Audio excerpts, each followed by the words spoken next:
Much much on March और ममता हो गई साफ। 10 साल में बीजेपी ने 3 से 206 सीटों का सफर तय किया, लेकिन सीएम बीजेपी का नहीं बनेगा। ऐसा मैं क्यों कह रही हूं? शुवेंदु अधिकारी का क्या होगा? क्या ममता बनर्जी से लड़ने के बाद एक फाइटर से एक मैच्योर नेता बनने का सफर तय करने के बाद उन्हें मुख्यमंत्री का पद मिलेगा या नहीं? इन सब सवालों का जवाब इस वीडियो में आपको मिलेगा। नमस्कार, बहुत बहुत स्वागत है आपका। आप देखना शुरू कर चुके हैं आनंद भारत, आपके साथ मैं हूं डॉक्टर अर्चना सिंह। अब ममता बनर्जी शुवेंदु अधिकारी की डायरेक्ट फाइट के बारे में बात करूंगी, लेकिन उससे पहले एक दो खबरें जो बंगाल चुनाव से जुड़ी हैं जो आपको जानना बेहद जरूरी है। बंगाल में आपको याद होगा हुमायूं कपूर, जो ममता बनर्जी की टीएमसी में ही था, विधायक था। उसके बाद उसने पार्टी छोड़ी, अपनी अलग पार्टी बनाई, 2 सीट से चुनाव लड़ा, दोनों सीट पर चुनाव जीत गया। वो शुवेंदु अधिकारी के बाद दूसरा व्यक्ति है जो 2 सीटों से चुनाव जीता है। लेकिन खबर ये नहीं है, खबर ये है कि जहां पर ये हुमायूं कबीर बाबरी मस्जिद बना रहा था पश्चिम बंगाल में, वहां की मुस्लिम आबादी 66% है, 66%, लेकिन वहां पर बीजेपी का उम्मीदवार चुनाव जीता, हुमायूं कबीर का उम्मीदवार चुनाव हार गया, टीएमसी का उम्मीदवार भी नहीं जीता। दूसरी खबर क्या है, इसलिए बता रही हूं ताकि आपको पता लगे बीजेपी क्यों जीती है और ममता बनर्जी क्यों हारी हैं। जो संदेश खाली के विक्टिम थी, उन्हें भी बीजेपी ने चुनाव में उतारा था, वो अपना चुनाव जीत गई। आरजी कर मेडिकल कॉलेज की जो छात्रा थी, जो विक्टिम थी, उनकी मां को भी बीजेपी ने चुनाव में उतारा था और वो भी चुनाव जीत गई हैं। तो ये 2 बड़ी खबरें जो आपके लिए जानना जरूरी था।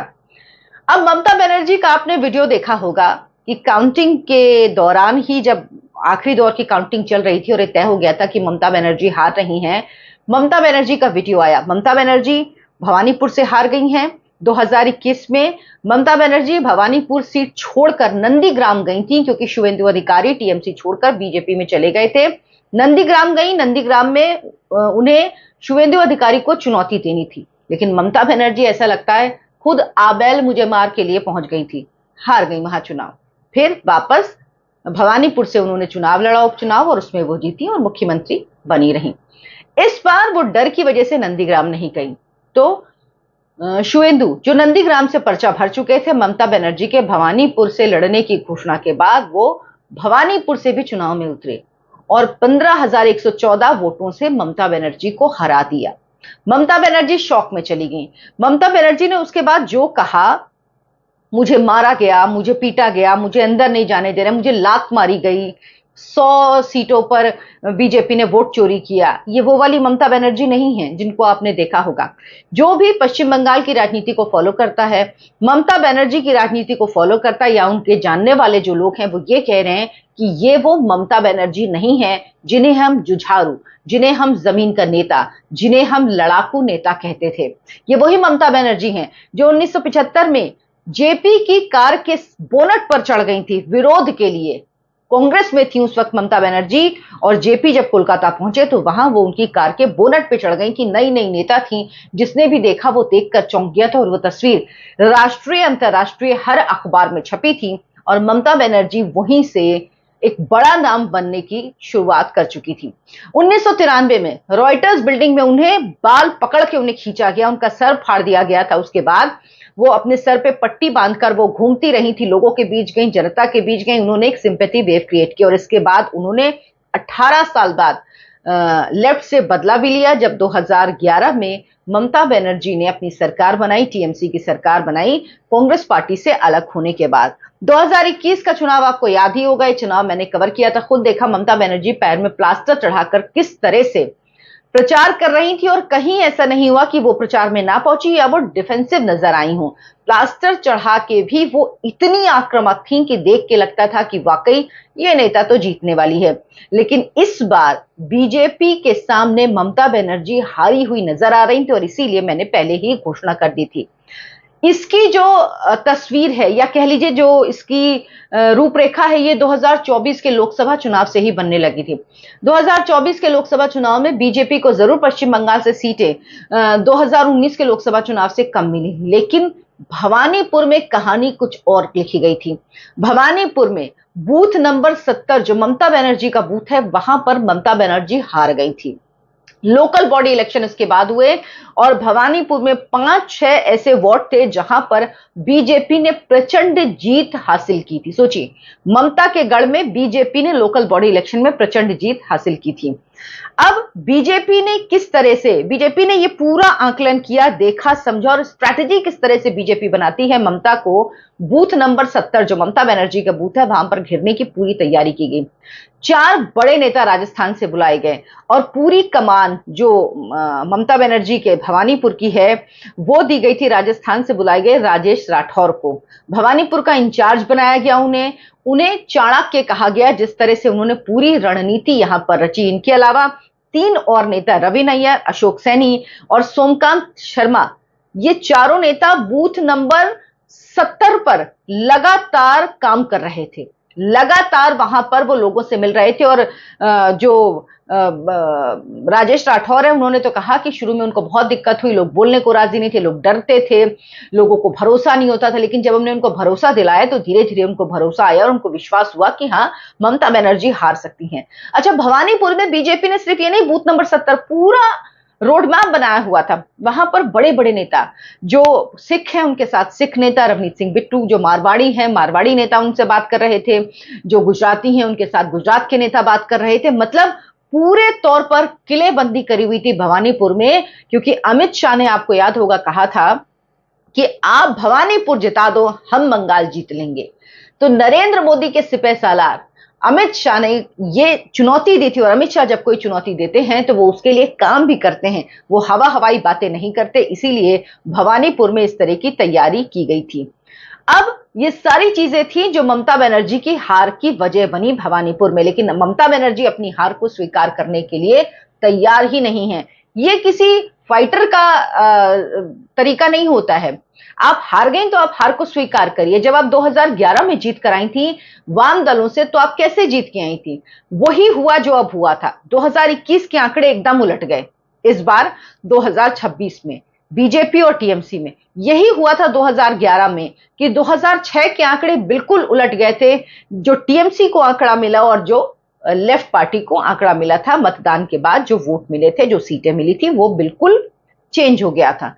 अब शुवेंदु अधिकारी क्यों लोगों से कनेक्ट कर पा रहे हैं? वो डायरेक्ट बात करते हैं, वो सीधी बात करते हैं, वो बेबाक होके बात करते हैं, वो इफ एंड बट में बात नहीं करते, वो क्लियर मैसेजिंग करते हैं।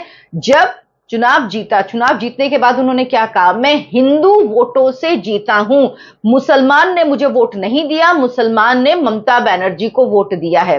उन्होंने कहा हिंदू के साथ सिख, जैन, बुद्धिस्ट, इन सब ने मुझे वोट दिया है, लेकिन मुसलमान ने मुझे वोट नहीं दिया। और ये जीत जो है मेरी और बंगाल की जीत बीजेपी की, ये हिंदुत्व की जीत है, ये मोदी की जीत है। साफ साफ का, बिना किसी लाग लपेट के।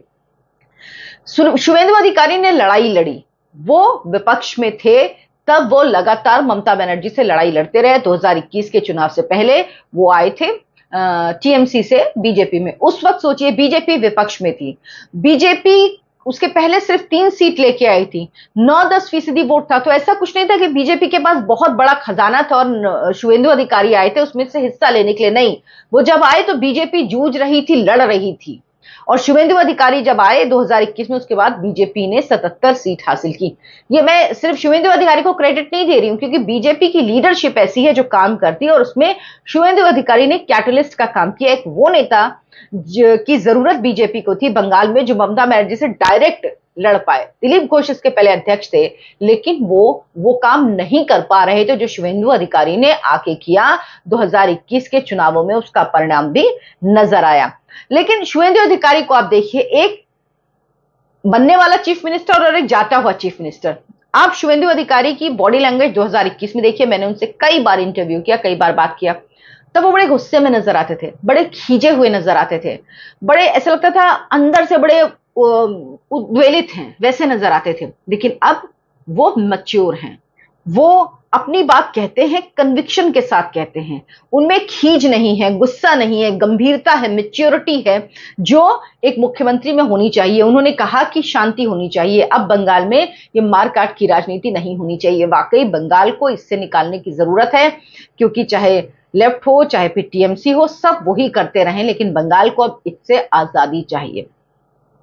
और ये बात प्रधानमंत्री नरेंद्र मोदी ने अपने वक्तव्य में जब 5 राज्यों के नतीजे आए उसके बाद जो बीजेपी के मुख्यालय से कही, उसमें सबसे पहले यही कहा कि हमको झगड़े की नहीं, विकास की राजनीति अब करनी है बंगाल में। अब बीजेपी का जो स्ट्राइक रेट रहा बंगाल में, 293 सीटों पर चुनाव हुए, एक सीट जो फाल्टा की है उसमें 21 मई को चुनाव होगा, तो 293 में से 206 सीट जीती है बीजेपी, यानी टीएमसी और टीएमसी 81। तो बीजेपी का जो स्ट्राइक रेट है वो 70% रहा और टीएमसी का स्ट्राइक रेट जो है वो 27.6% रहा है। लेकिन क्या ये जो वोट परसेंटेज है, जो बीजेपी का स्ट्राइक रेट है 70%, क्या इसके बाद शुवेंदु अधिकारी को मुख्यमंत्री बनना चाहिए? कई लोग कह रहे हैं। हेमंत बिस्व शर्मा बाहर से आए, अपने मुख्यमंत्री बना दिया। सम्राट चौधरी जो समता पार्टी, आरजेडी, जेडीयू होते होते बीजेपी में आए, मतलब बिहार की सारी पार्टियों में होते होते आए, उनको आपने बना दिया।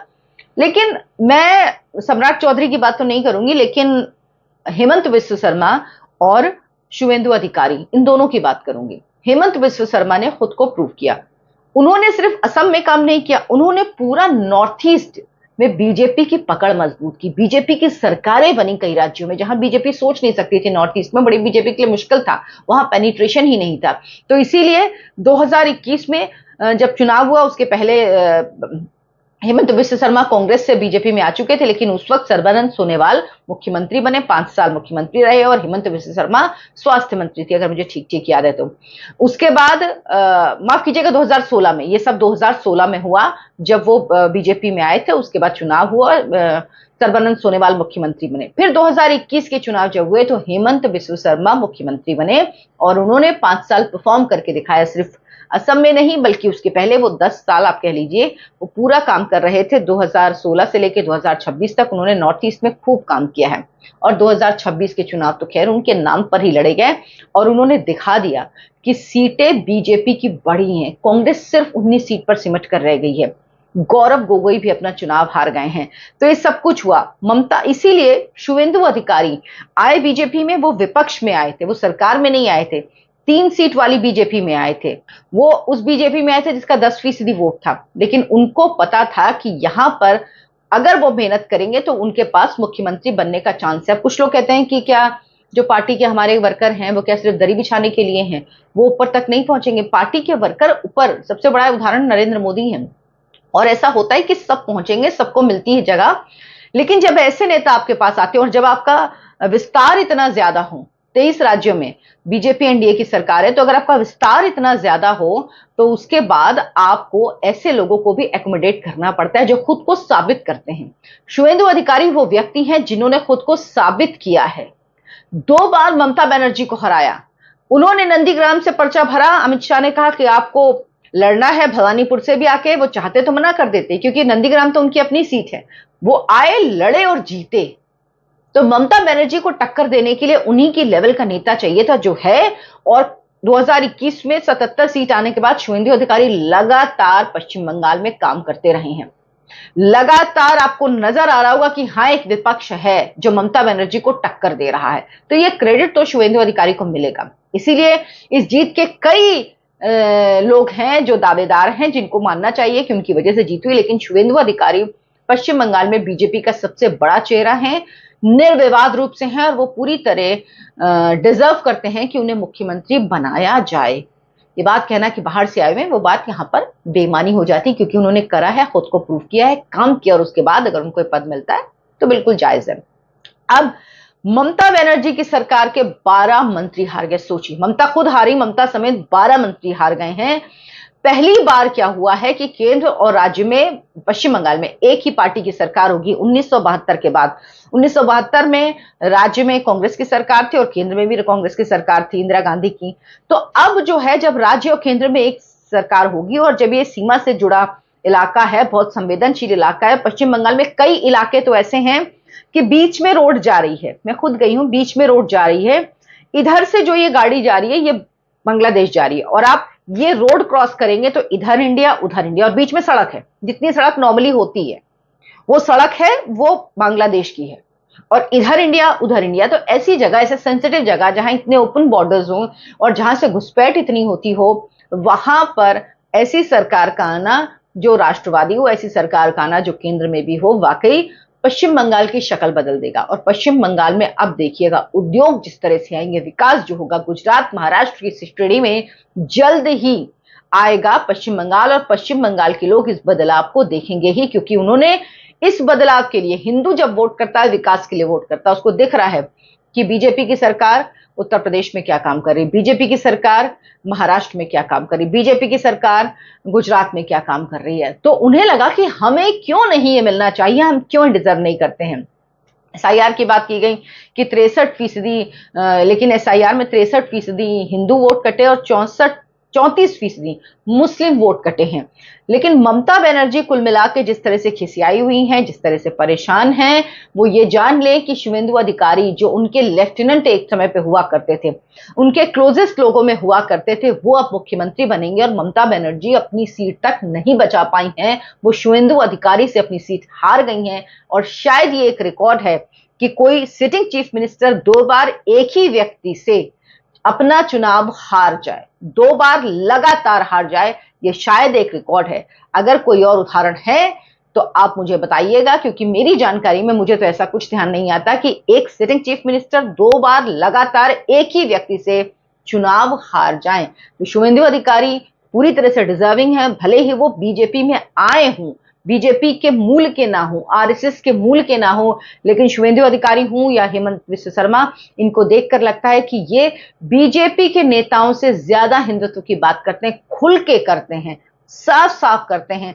बिना लाग लपेट के करते हैं। और इन्होंने जो मेहनत की है, अगर इनको मुख्यमंत्री बनाया जाता है तो उसको ये डिजर्व करते हैं। और मुझे लगता है कि शुवेंदु अधिकारी ही मुख्यमंत्री बनेंगे पश्चिम बंगाल के। आप क्या सोचते हैं इस पर? आपका आकलन क्या कहता है? हालांकि साफ हो जाएगा और 9 तारीख को तो शपथ ग्रहण समारोह भी है, तो ये साफ हो जाएगा। लेकिन आप जरूर बताइए कि आपकी राय क्या, आपको लगता है शुवेंदु अधिकारी बननी चाहिए या किसी और को मुख्यमंत्री बनाया जाना चाहिए? कमेंट करके जरूर बताइए। मेरे इस वीडियो को लाइक कीजिए, शेयर कीजिए और मेरे चैनल आनंद भारत को सब्सक्राइब जरूर कीजिए। धन्यवाद।